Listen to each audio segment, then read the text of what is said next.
Hi dear friends, today I am going to talk about the charts of Deepak Chopra, Sri Sri Ravi Shankar, Osho, Sadhguru, all the big names in spirituality.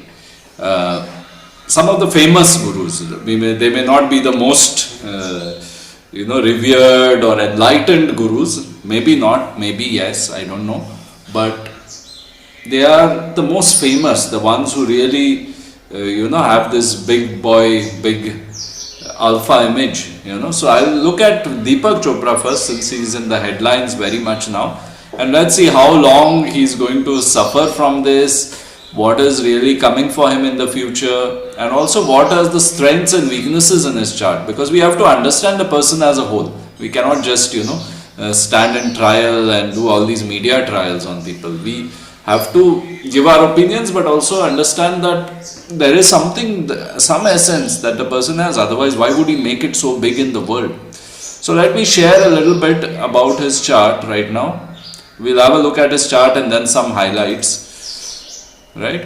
So let me make this big. Yes, cool. So this is Deepak Chopra's Kundli, his birth chart. Now with celebrities, always there is some kind of confusion about their birth time. We may not be very sure about what their birth time is, but still broadly most astrologers and sources say that this is accurate. It has a A rating in the data bank. So Aquarius Lagna. Aquarius is the sign for healing, it's the sign for humanity, it is sign for doing things in the big groups. So we see Aquarius is the Lagna, number 11, the rising sign in his chart, the sign on the horizon.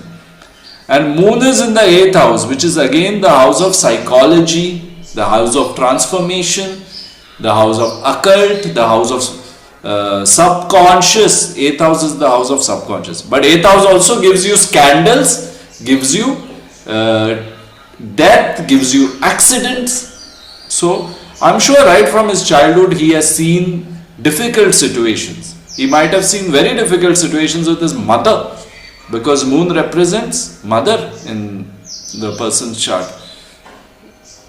Or his mother could have been someone who had intuition, who had psychic abilities. All the psychic abilities, siddhis, they come from the 8th house, because 8th house is the house of occult, house of tantra, right? And you can see that also the mysterious power which politicians have, the strategic abilities that they have, that also comes from 8th house.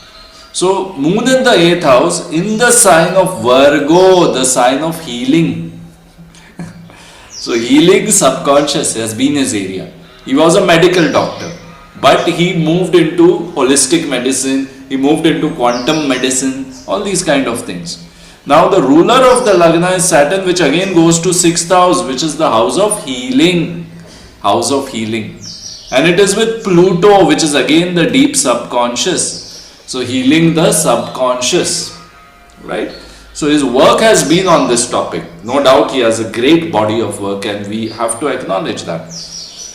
Now very important feature of his chart I'm going to point out, and then I'm going to give you some more highlights of his life. Very important is the seed house for him is the 9th house. So many planets in 9th house. A stellium, 4 planets, right? And these 4 planets are all looking at the 3rd house. What is 3rd house? Media, communication, right? And he made it big. Mars is looking at its own sign, Aries, in the 3rd house. Sun is looking at its exaltation sign. Jupiter is looking, very benefic gaze. Mercury is looking at 3rd house, benefic gaze. So he's all over the media, right? He wrote books, his communication is solid, he has ways, he knows how to get into the big conferences. He worked with Oprah Winfrey, and the work with Oprah Winfrey, you can see here is Venus in the 10th house. Venus is women, Venus is females, and 10th house is the house of your karma, your work, right? So you might have had this sudden chance meeting with Oprah Winfrey, for all you know, you might have just met her, because Ketu is also involved, and it could be some karmic connection which led them to do work together, and that propelled Deepak Chopra's work in the mass audience, right? So I hope you are understanding what I am trying to say. Ninth house, so many planets in the sign of Libra, the sign of justice, the sign of relationships, the sign of balance. And all his work is about bringing balance to people's life. It's in the ninth house here. This ninth house is, see, each block in the chart has a certain meaning. So ninth house is all about gurus, teachers. It's about knowledge. It's about spirituality. It's about ethics and principles.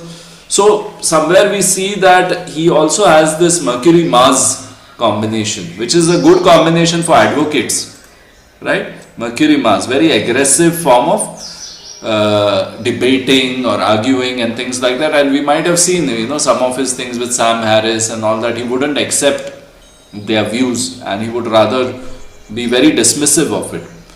Sun with Jupiter also gives this very authoritarian guru type of figure, because Sun is the ego, Sun is the power, and Jupiter, with Jupiter, it gives this teacher who is very powerful, very radiant, but also very authoritative in nature.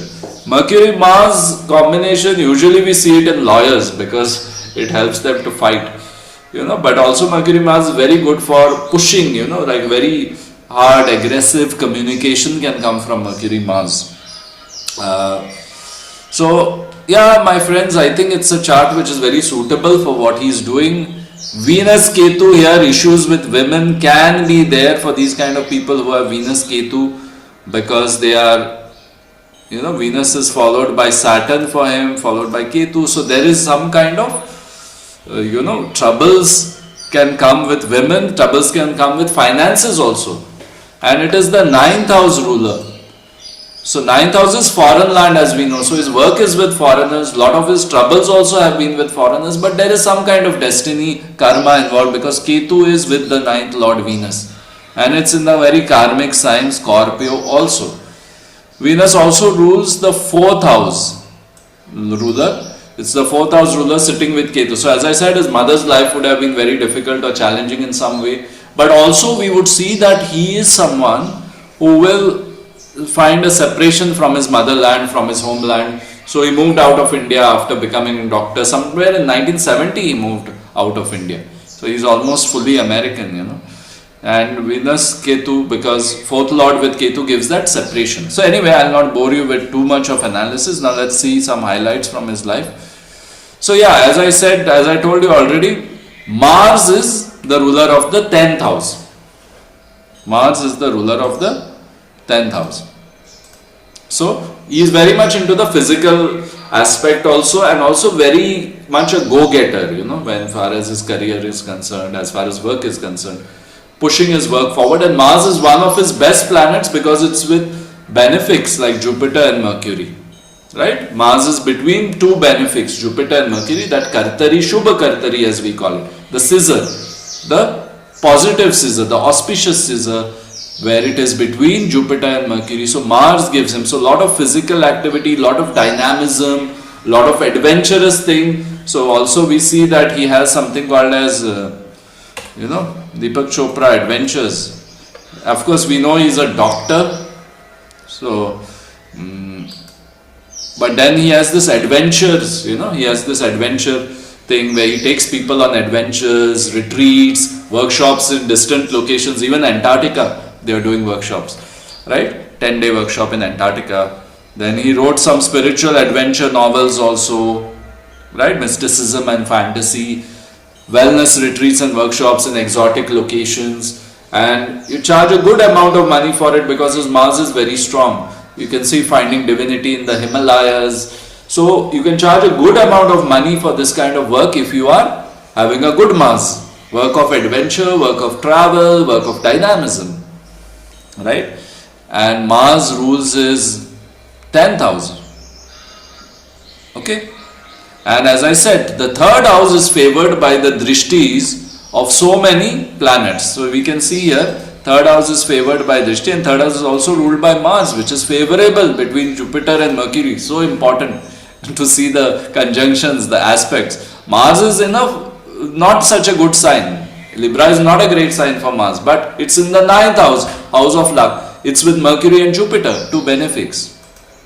Okay, so I think you are understanding what I am trying to say. So Mars is a very strong planet, very aggressive planet, and Mars is going to give him the best results in his life. Now let's see if Mars is coming to his rescue in the days to come. And 2013 is when he first started his association with Oprah Winfrey, and that was a Jupiter period and Venus or Sun sub period, one of those, because we don't know the exact date. But Venus or Sun, Venus is again association with women, money, fame, and Sun is also about power. So associating with someone right on the top. And this strong association with Oprah Winfrey has helped him a lot. And now, of course, there have been some issues where he has made some lewd comments and communications with Epstein, because Moon is in the 8th house with Neptune and Saturn is with Pluto in the 6th house. So Moon in the house of controversy and scandals. So it is bound to happen, and Neptune is also there. So some kind of sexual things are also involved. Children can be a source of problem for him, because 5th house ruler Mercury is malefic in his chart. As you said, Mercury is with Mars. So children will give him problems. Now we'll come to the chart of Osho and Sadhguru. Let's see what the future holds for Deepak Chopra a little bit. Let's see. Let me share the screen. Okay. So Mercury, as I said, rules the house of children, and Mercury is in trouble because it is with Mars. It is with Jupiter but also with Mars. So there is some trouble from this guy called as, Okay, Mercury-Venus combination gives him the connection with artists, glamour, Hollywood. So the work is with Hollywood. And as I said, it is also aspecting 3rd house of communication, media. So he has been a performer. He has been also a showman in some way. Moon is with Neptune, which gives that imaginative, artistic touch, but it is in the 8th house. So don't be surprised if this matter goes to court or something like that. Right? Because controversies, scandals are strong in this chart. And Rahu is also aspecting the 8th house. So, that is a double confirmation. Ketu is aspecting the 6th house where Pluto is there. Again, a planet of controversies and scandals. So we are seeing some things like that, and Moon definitely is not a good planet for him in the 8th house. That's what I mentioned. And right now, exactly as I'm speaking, you can see what period is going on for Deepak Chopra. Let's see. Exactly as we are speaking, Moon period is going on from September 2024 to Feb 2026. So last year his name came in the Epstein files. This year more revelations have come, actual emails have come where he's saying some things. God is a construct and blah blah blah, some stupid things which you shouldn't have written in an email, But that has come because Moon Neptune in the 8th house, so there is a lot of interest in this kind of perverted thinking or some kind of messed up thinking. So that's why even maybe he's not actually done anything, we cannot accuse him of anything, but the jokes itself shows, a little bit of a sick mind in some way, but we cannot judge what he has done, but the jokes and what has come in written form is not good, and he's admitted that he's written it. It's not like he's saying it's something forged or faked. So that is not in good taste, and we should not condone it, because if we condone it, then everyone in power position will do these things, right? But it is a Moon period, and Moon brings trouble for him. Moon is the 6th house ruler sitting in the 8th. It is aspected by Rahu, it is sitting with Neptune, so all this mess up has happened. Luckily for him, the Moon period has ended on 8th February 2026. Just yesterday his Moon period has ended. Alright? So he is getting some kind of benefit in the days to come because his best planet Mars is getting activated. One of his best planet, Mars. It's, I think, the most beneficial planet for him. Mars is getting activated. So he'll be able to fight through this. He'll be able to put some kind of aggressive campaign or distraction or something he will do to find a solution out of this. Because Mars is strong. But also it's Mercury-Mars period. And Mercury is not such a great dasha for him. So Mercury is the ruler of 5th. It is the ruler of 8th. Problems with children. 5th house is children, 8th house is massive problems. So in the days to come, till January 2027, I think he'll be able to put up a fight. Then after that, again he has a Rahu period. So at that time, maybe things will get worse for him in 2027. But for now, it is slightly a better period for him.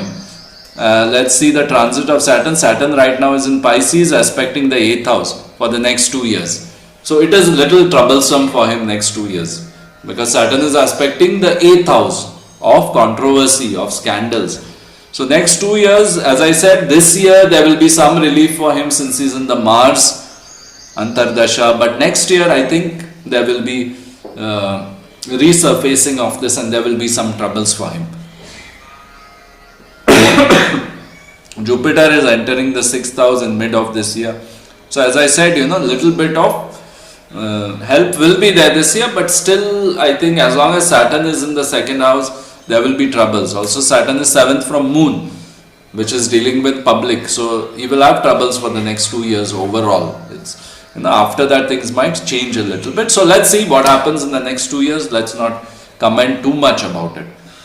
Now I wanted to compare this chart a little bit with some people like Sri Sri Ravi Shankar, Osho, even maybe we can do Sadhguru comparison. Maybe this is Sadhguru. Yeah, this is Sadhguru. Yeah. So Sadhguru, so as I said, Osho's essence, Deepak Chopra, we can see 9th houses, the stellium of 9th house is there. And he is projected as a knowledge giver, teacher, writer. With Mr. Osho, that is happening in the 8th house. We are seeing so many planets together, right? 5 planets together in 8th house. And Osho also has Mercury Mars, and Deepak Chopra also has Mercury Mars. The combination for debates, argument, putting forward your point very aggressively. So 8th house is the house of the subconscious. And we saw Deepak Chopra's chart also, it is there, but his 9th house is more planets, more energy.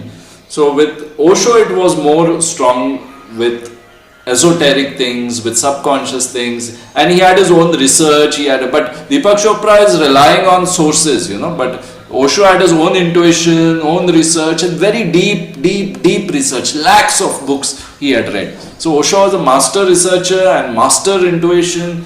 So that is the difference between Osho and Deepak Chopra in some way.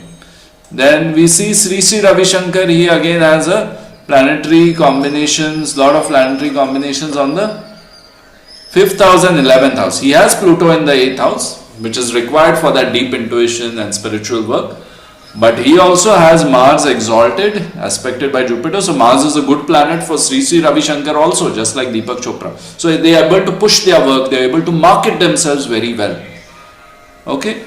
And we see that 5th house and 11th house axis is very strong for Sri Sri Ravi Shankar. So his essence is how to give the knowledge. And he gives the knowledge and how to build a community. 5th house is knowledge, 11th house is community. And his whole work is with community, big community, millions, maybe bigger than Deepak Chopra, bigger than Osho, definitely. So his ways how to connect people, how to bring them together, and how to give them knowledge in a simple and acceptable and easy format. You see Sri Sri Ravi Shankar classes, you see their formats, it is very easy to get into it, it is very not very rigid, and it is very playful in some way, lot of smiling, lot of good things. So I have done his courses and I can definitely say that it is not complex like Deepak Chopra talks about quantum science and all, because 9th house of knowledge is active. But here 5th house is how you teach a child, how to do things, make it very simple. So that is Sri Sri Ravi Shankar's forte. Now let's look at some other guys. Sadhguru. This is Sadhguru, 57, 23, 54, Mysore, Karnataka, he was born. So let's see what Sadhguru's chart is. Sadhguru's most important feature, there are many features, of course his Venus is great, his Jupiter is favored by Jupiter, and 5th house is there. 8th house, again we see Moon in 8th house, just like Deepak Chopra, just like Osho. The Moon in the 8th house. 8th house is about strategy, it is about subconscious, it is about mysteries of life. All of them have 8th house prominence. But see now, here we see a stellium in the 4th house. So the 4th, 10th axis is very important. And 4th house is the house of management. So anyone who goes to Isha Yoga, Sadhguru's organization, they will talk about how well it is managed, how well organized it is. Sometimes I joke that it is a concentration camp, because everywhere, anything you do, you take one wrong step and volunteers will come and correct you. Right? So it is well organized, it is systematized. That is all 4th house, management, hospitality, good food. If you want good food, go to Isha. In Osho ashram, you will not get good food. You will have to pay 600, 700 rupees for one coffee. So that is the kind of thing. So good food, you will have to go ahead, you have to walk outside and get your food and things like that. You pay a lot of money. With Sadhguru, Isha, food is very good. The free option, the prasad is very good, and the food in the canteens is also reasonably priced. Very good food, very well made.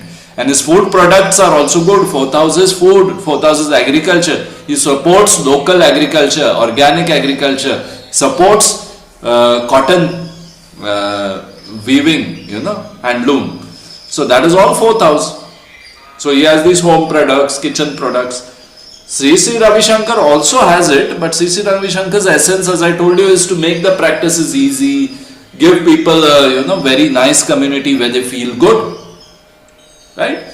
So now we are seeing that their essence is very different. And Sadhguru also has a good 5th house. So he will also make things easy, format it in a very easy way. Though it's a little bit more serious compared to, maybe it is a little more serious and more structured, but still, the structure and the ease of teaching is the forte of Sadhguru. So let's just put their forte in what as per the astrology chart. So Sadhguru, definitely we can say good management, hospitality, and one of this is well structured practices, but also bit serious. Right? Bit serious. With Sri Sri, it is very feel good, it is light, it is easy, it is also community, human touch. Very easy to get along, easy to, not too much of difficulty. Then Osho, it is depth. Osho is depth, and it is also very tumultuous, hard process of breaking the conditioning, because 8th house is involved. 8th house. And from this discussion also what I have seen is about Deepak Chopra, we saw that he is a great knowledge giver. Knowledge giver for the modern Western audience. For Indians who are not well educated or who are not so fluent with English, Deepak Chopra will not work for them, and all his work is in English. He never spoke in Hindi, though he is from Delhi. So, modern knowledge giver for the modern Western audience, and also media star. He's a media star. So, this is the end conclusion from all their charts. So, I hope you enjoyed this thing. Of course, I cannot go into depth of dashas and planetary aspects. Everything I cannot go in that, but the main features I put it forward in front of you, what their strengths are. And in the same way, you can look at your own strengths. When you get a reading from me, you can look at your own strengths, what they are, and live a life that matches your strengths, not a life that where you're struggling to correct your weaknesses. Okay? So cheers friends, good luck, and we'll connect soon. See you.